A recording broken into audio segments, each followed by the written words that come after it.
Okay, so everything that we've done before with equations is still pretty much going to hold true. I mean, an equation is a true statement that says one side is the same as the other side. And you find this value for x that makes the statement true. And that's still what we're doing.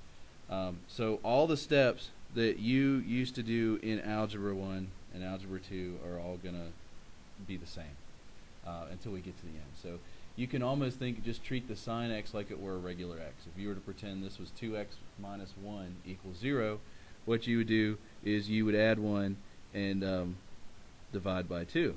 And you would have sine x is equal to 1/2.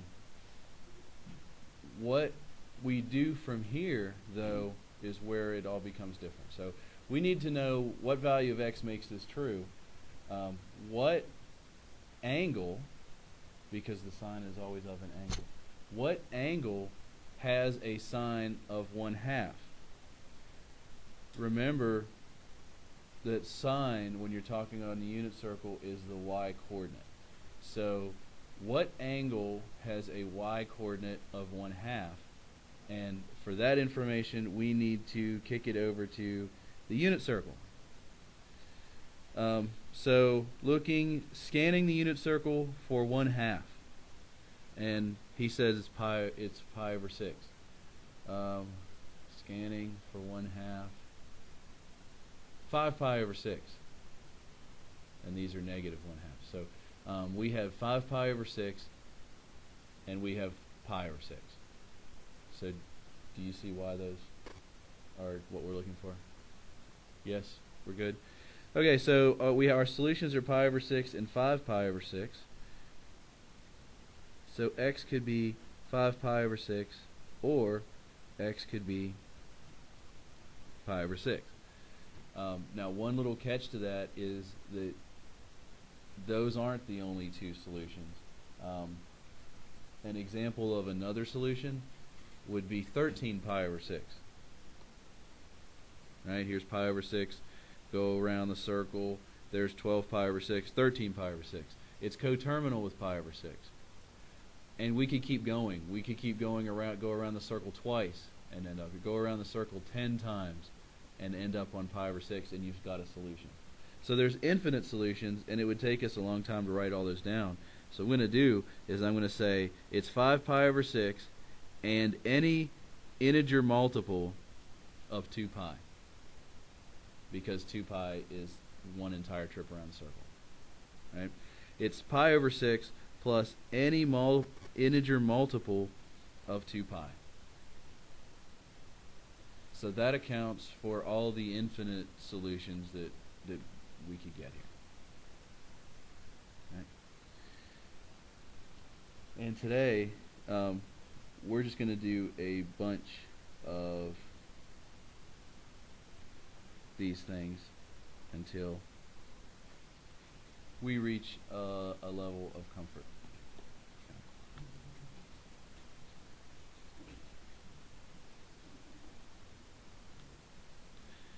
Okay. So I brought up another one. Did I totally not write sine? Sine x plus the square root of 2 equals negative sine x. If you were to treat these like they were just plain old x's, hopefully you would say, hey, I've got to combine like terms. Maybe even Amelia will say that somewhere over there about combining like terms. Because that's the first thing that we need. There she goes. That's the first thing that we need to do is we need to combine like terms. So when you do that, you pile up all the x's together and you pile up all the numbers together. So if I add sine to both sides, I would get 2 sine x. And if I subtracted the square root of 2 to move it to the right, I have it equal to negative square root of 2. And if that were a plain old x, you would now divide by 2. So we have sine x is negative square root of 2 over 2. Whoa. Amelia erased something. That said 2 sine x equals negative square root of 2. We'll figure this out as we go. Okay, so the question is, what angle has a y-coordinate of negative square root of 2 over 2? And we need to consult the great circle. A y-coordinate of negative square root of 2 over 2. 5 pi over 4 does it. 7 pi over 4 does it. So we have two solutions, 5 pi over 4 and 7 pi over 4. So it could be 5 pi over 4 plus any number of trips around the circle, and it could be 7 pi over 4 plus any number of trips around the circle.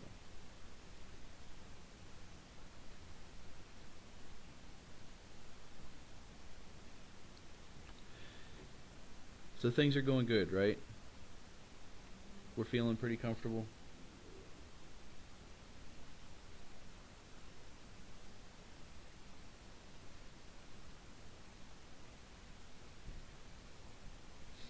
And then I put something like that up.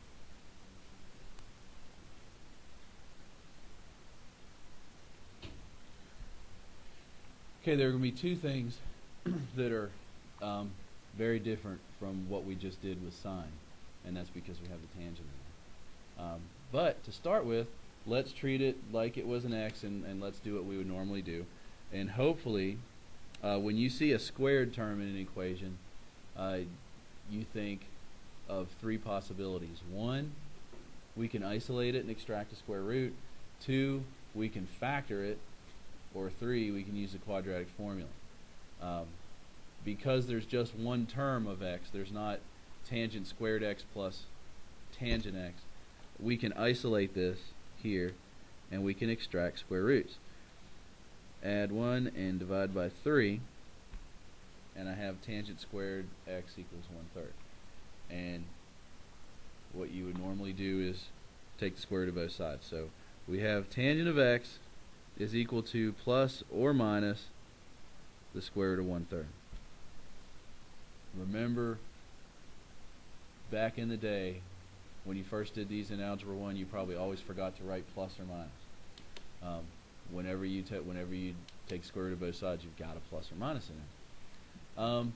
This would be a little neater if we simplified it just a little bit. So I'm going to call it plus or minus 1 over the square root of 3, because the square root of 1 is just 1. So, what angle has a tangent of positive or negative 1 over the square root of 3? A little bit of reminder about tangents. The tangent is the sine over cosine, right? The sine is your y-coordinate. Your cosine is your x-coordinate. So the question becomes, what angle on the unit circle, when you divide the y-coordinate by the x-coordinate, gives you 1 over the square root of 3, or negative 1 over the square root of 3. So we have to consult the circle. And let's take a guess.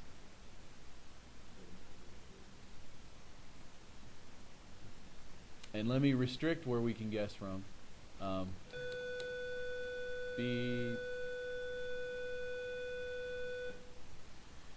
We didn't talk a lot about tangents and cosecants and secants when we sketched graphs. But we did take note of what the periods were, and hopefully you have them down on your formula sheet somewhere. The period of tangent is pi. So we're looking in the interval from 0 to pi for this to happen. So 7 pi over 6 would be outside of this interval. So we're looking in the top half of the circle for a y-coordinate divided by an x-coordinate that gives us 1 over the square root of 3. Let's try pi over 3. Okay, so I'm going to go off to the side here, and I'm going to say, let's look at pi over 3. Okay, at pi over 3, we have a y-coordinate of the square root of 3 over 2, and an x-coordinate of 1/2. So when I flip and multiply, let me just do that like this. what I have is 2's cancel, and I have the square root of 3. So that is not what we want. So it's not going to be pi over 3. It's going to be something else.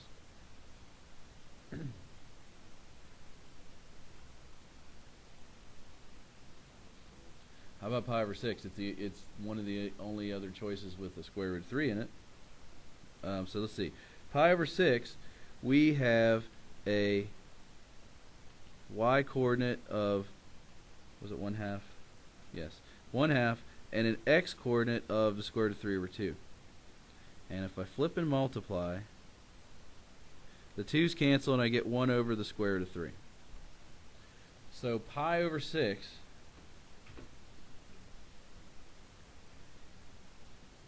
and any number of pi's, because its period is pi, is going to be a solution. Let's check for more.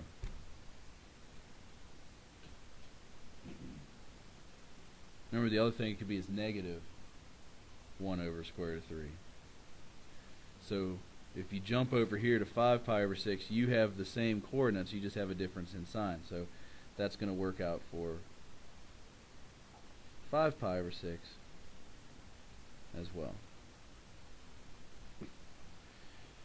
If you want to save yourself some time in the future, each time you're forced to find a tangent, you might want to add that to the edge of the unit circle. So you might want to add that the tangent of pi over 3, you might want to make a note of that it's the square root of 3, and that 5 pi over 6 is negative 1 over the square root of 3, and that pi over 6 is 1 over the square root of 3. It could save you from doing this little multiplication thing over again.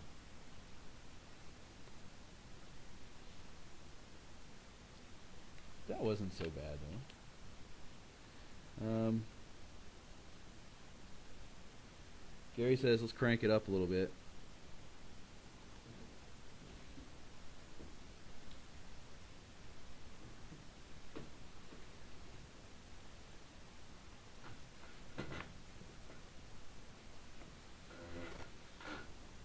All right, Gary, there it is. It's cranked up.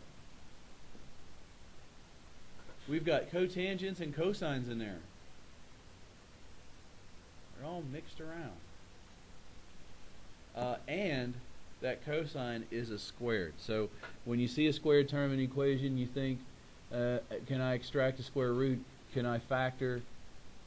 Am I forced to do the quadratic formula? So let's look at this as a factoring problem. And the reason I would think that is I see a cotangent here and I see another cotangent there. There's two terms with the cotangent in it. We can pull it out. So let's bring it all the same side. So if we bring it all over, I get this minus cotangent x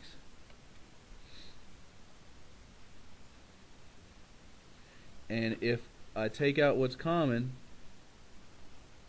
I'm left with cosine squared minus 2.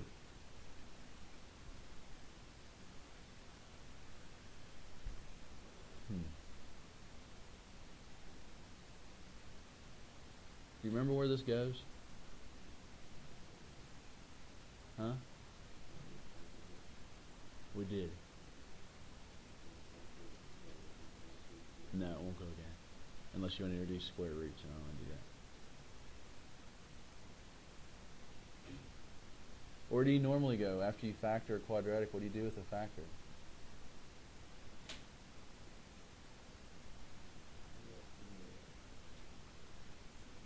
Amelia, what do you do with the factors?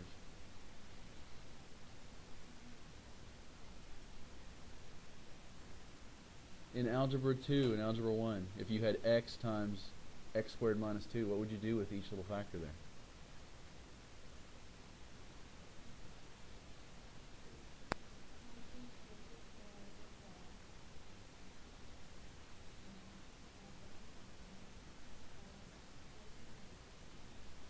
Oh, you wanted to use a quadratic equation, a quadratic formula? There's an easier way. You make use of the zero product property. I can't believe y'all don't remember this. Zero product property states that if you multiply two things together and get 0, one of those two things has to be 0. So you take each factor and make a little mini equation and set it equal to 0.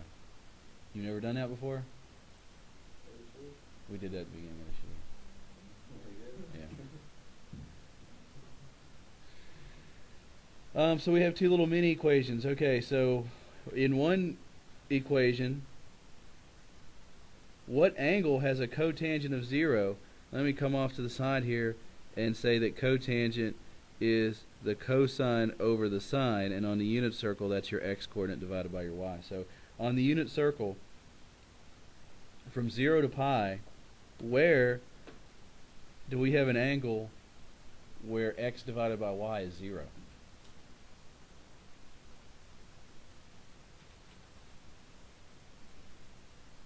In case you're wondering, yes, it really is that obvious. Is it pi over what? 4? That'd be 1. Square root of 2 divided by 2. Square root of 2 over 2 divided by itself would be 1.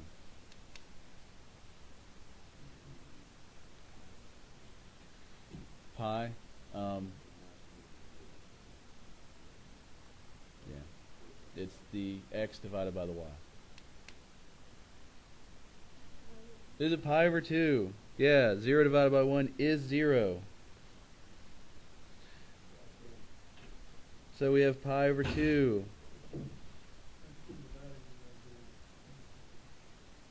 It's 0 is the x coordinate. 0 divided by 1 is just 0. Yeah. Yeah. The x is 0. And y is 1. Which is 0. Yeah. No, 1 divided by 0 would be illegal. It's undefined. That's why pi, yeah. So this guy over here, we're going to do what we did with the last problem. We have cosine squared of x equals positive 2, and we're going to extract the square roots, and we get the cosine is plus or minus the square root of 2.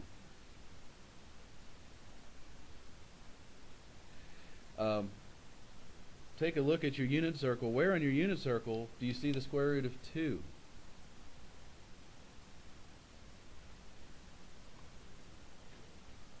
Nowhere it says Erica. The square root of 2 is bigger than 1, right? And 1 is the limit on the unit circle. It only goes as high or as low as 1 or negative 1, left, right, 1, negative 1. So the square root of 2 is outside the range of cosine. So our only solution is this one right here.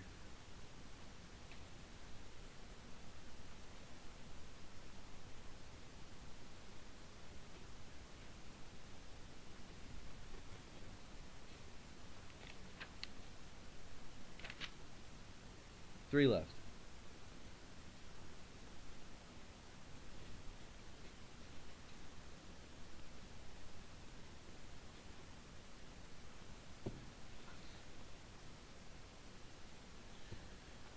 Looking at this one, something should really jump out and hit you in the face.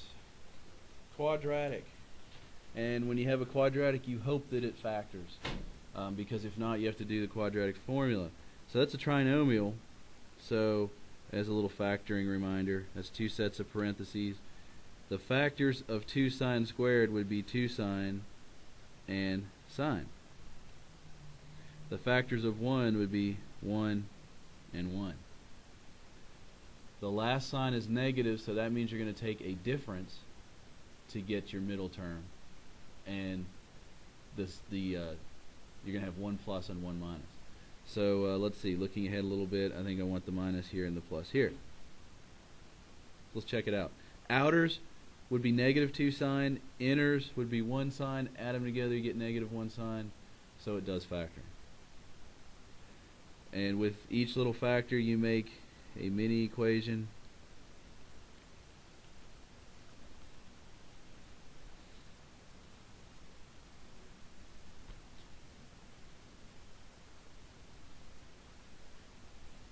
And let's see, so this one we have sine negative 1/2, and this one sine x is equal to 1. So we got to search the unit circle for y coordinates of 1/2 and 1. Negative 1/2, yeah. Negative 1/2 and 1. Where does that happen on the unit circle? Y coordinate with a negative 1/2.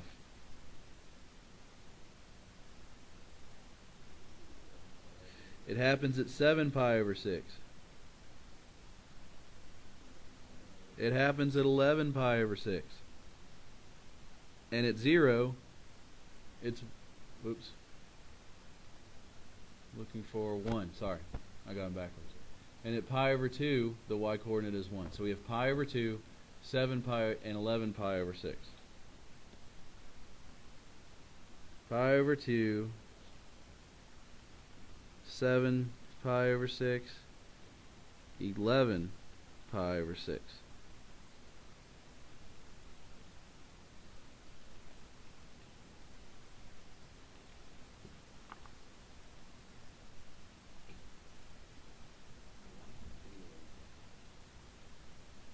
Because the period is pi, is 2 pi.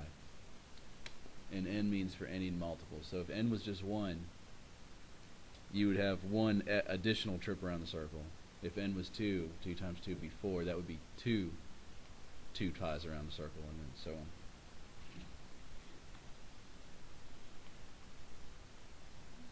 Can we make it any more fun than that? Yes.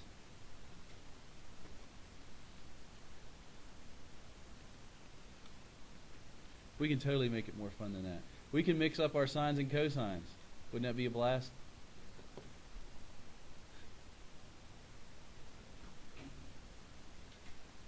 And you thought you were done with all those identities and stuff. But you're not. Okay, so we got sines, we got cosines. The sine is squared, so that looks really quadratic, doesn't it? But there's a cosine in the middle, so we're not going to be able to factor it like we would a normal trinomial.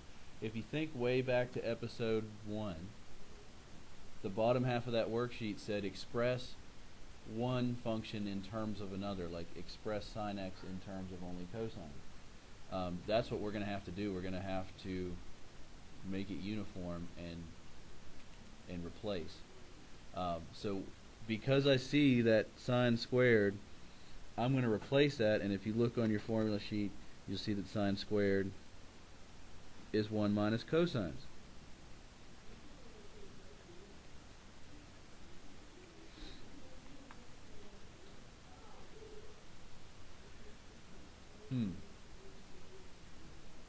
What do you think, Sarah? Take a guess. Where we go from here?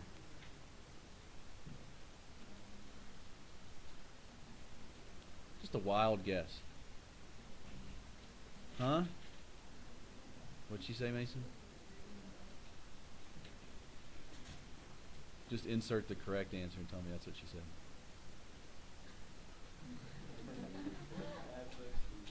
What'd she say? Simplified. And by what?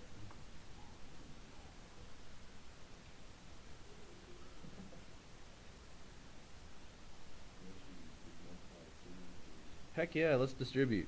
So we got 2 minus 2 cosine squared x plus 3. That's a 3. 3 cosine x minus 3 equals 0.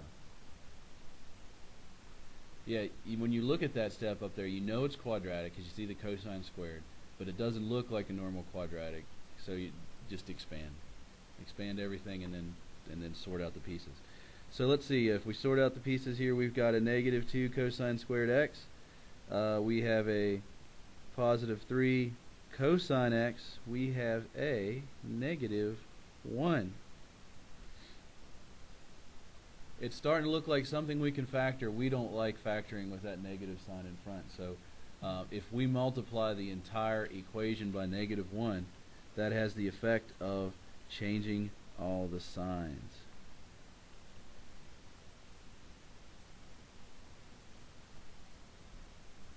And now that looks like something we can factor. The second sign's a plus, so that means we're going to take a sum of the outer and inners to get negative 3 cosine. Both signs are going to be negative. So we have a 2 cosine x minus 1 times cosine x minus 1. Let's double check. The outers, negative 2 cosine. The inners, negative 1 cosine. Add them together, negative 3 cosine. So this all boils down to two rather comparatively simple questions. What angle has a cosine of 1/2, and what angle has a cosine of 1?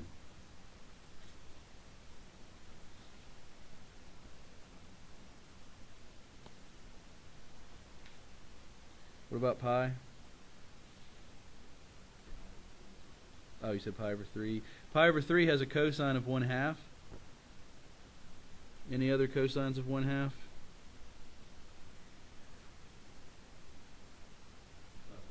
Yeah, 5 pi over 3. So we have pi over 3 and 5 pi over 3. Let me write those down. Pi over 3, 5 pi over 3. Now, where can we find a cosine, an angle that has a cosine of 1? 0. Yeah. 0 and all those infinite multiple trips around. That could be better said as just plain old 2n pi.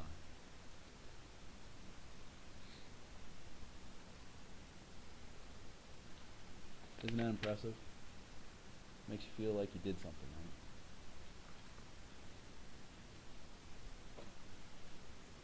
right? Last one.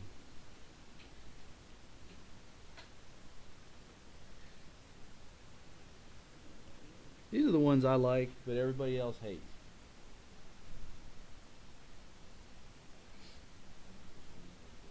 Oops. Cosine plus 1.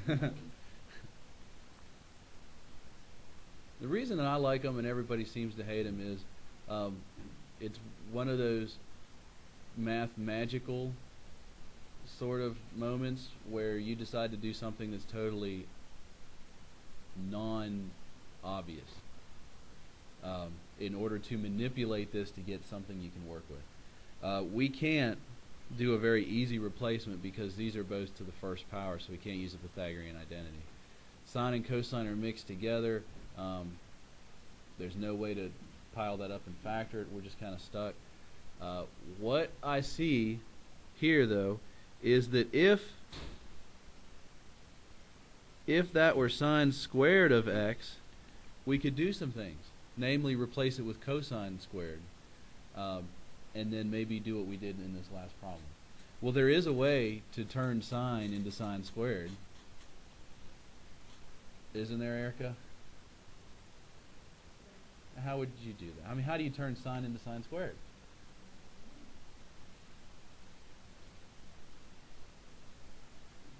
Square it? Yeah, Gary says square it. Exactly. You can do anything you want to do as long as you do it to both sides of the equation. So we're going to have to square both sides.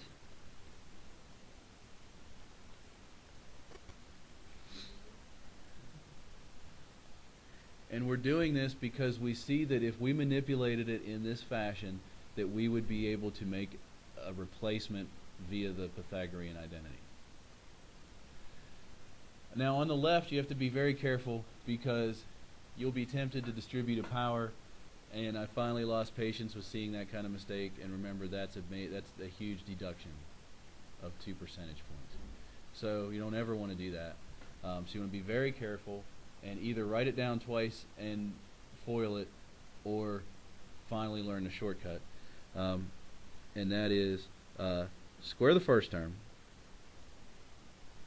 twice the product, square the last term. And on this side, instead of sine squared, we're going to call it 1 minus cosine squared.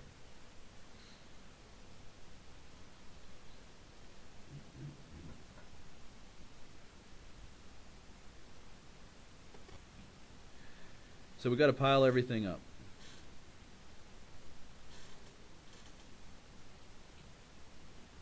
if we add cosine squared to both sides, we have 2 cosine squareds plus 2 cosine. And if we subtract 1 from both sides, you have 0. And hopefully you look at that and you say, hey, there's something common. And that common thing happens to be a 2 and a cosine.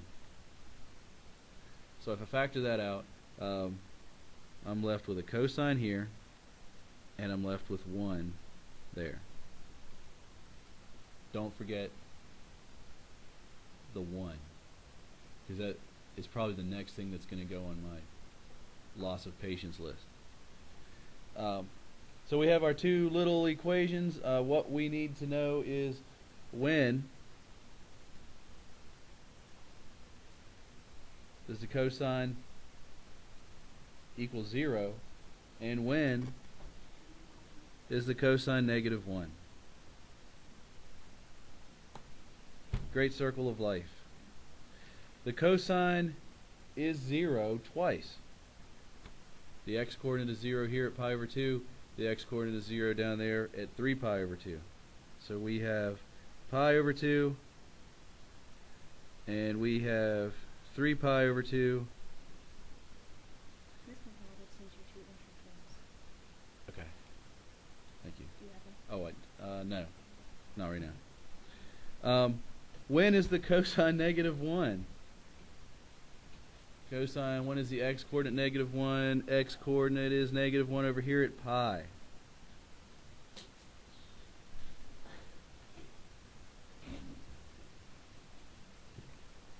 And that's beautiful stuff, isn't it? Isn't that just beautiful? On 482.